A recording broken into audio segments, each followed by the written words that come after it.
So it seems I've done a good job at educating you all on selling fursuits, but I haven't really talked anything about buying them. And of course, if you haven't seen my most recent video before this one, I'm talking about how to sell your fursuits better. So if you haven't seen that already, I would recommend going and looking at that. That is, if you're interested in selling a fursuit. But this video right here is more so not like a tutorial just like the other one, but just kind of tips on how to do it better, or really for this one when it comes to buying, to kind of help avoid bad situations, like whether that's like bad customer service type people or full-on scams. Or of course you could use this as a tutorial and maybe, I don't know, go on over to my shop and kind of prove to me that you watched this video and follow the tutorial to buy a fursuit. You know, I've got quite a few. But anyways, let's get into this.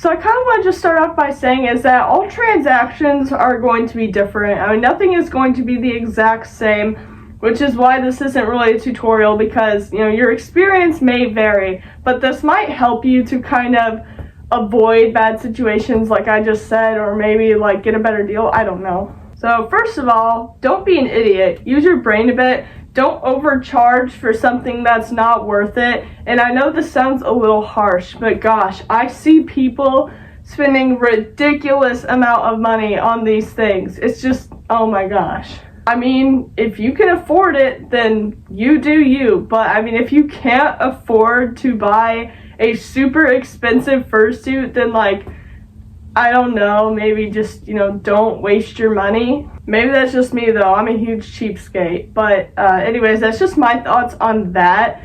You know, try to save money where you can. Come on, just don't be stupid. But now on to like the actual important parts of this.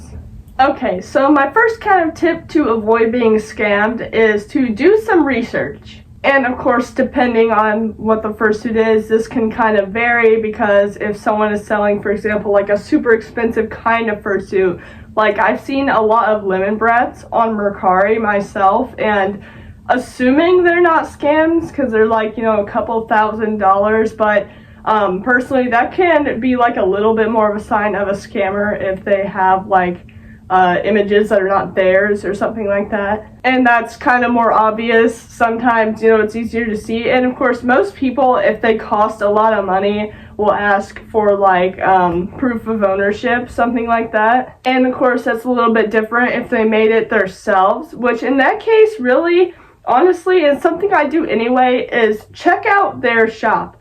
You know, check out like if they have other listings. If they have one listing and like no profile picture, that's kind of sketchy. And of course, check their ratings. I love reading people's ratings a little more than I love reading my own ratings. I have all 5-star ratings. Thank you guys. But it makes me so happy to just sit down and read all the good reviews. And I like to do that with other people too. So if I'm like looking to buy something, I just go through and read all their good reviews. And of course, you want to look for the bad ones. I mean, it's more important to look for the bad ones, and more importantly, why are they bad? You know, do some research into that and just make sure you are not getting yourself into a bad situation. And secondly, and this kind of goes along with the first one, is like kind of look into their personality a bit. I mean, you can message them, and I guess this really depends on what it is, because like if they seem friendly, they're like, hey, you can message me if you have any questions.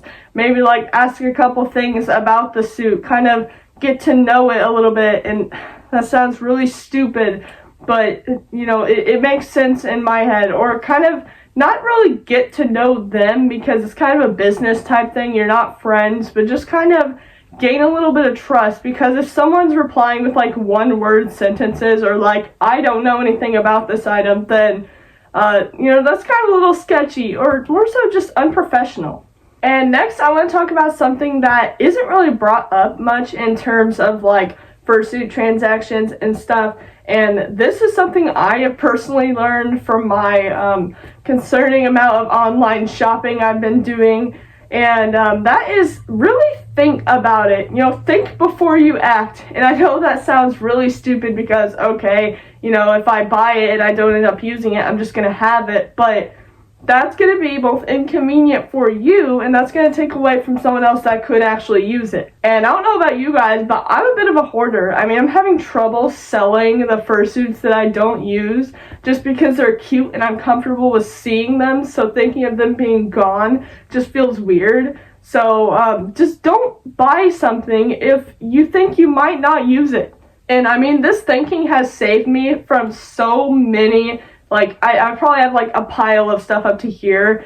If I did not actually think like that, I'd have a million fursuit heads and absolutely no money. But really think to yourself, am I going to use this? Am I going to wear it? Is it even going to be comfortable for me? Just because it might be a good deal or it might look really good, doesn't necessarily mean it's the best thing for you.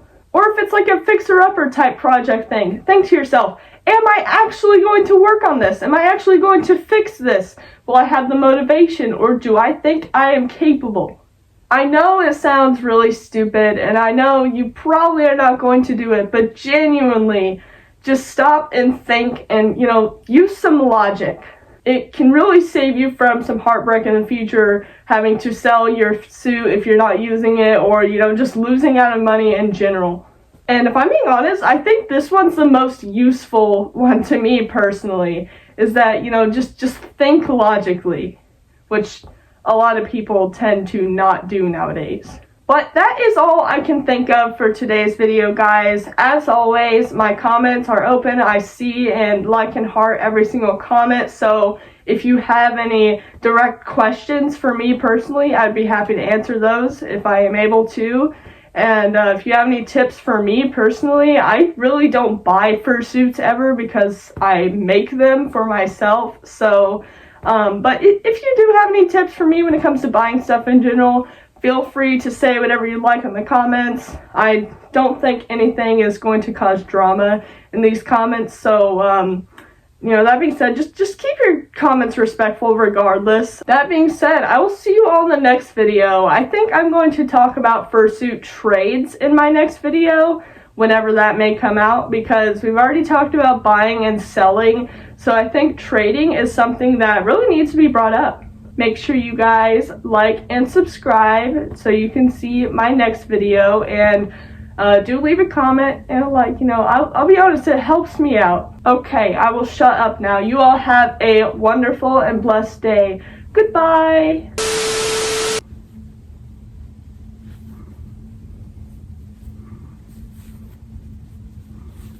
I'm working on it. The amount of pictures that you would like, or they not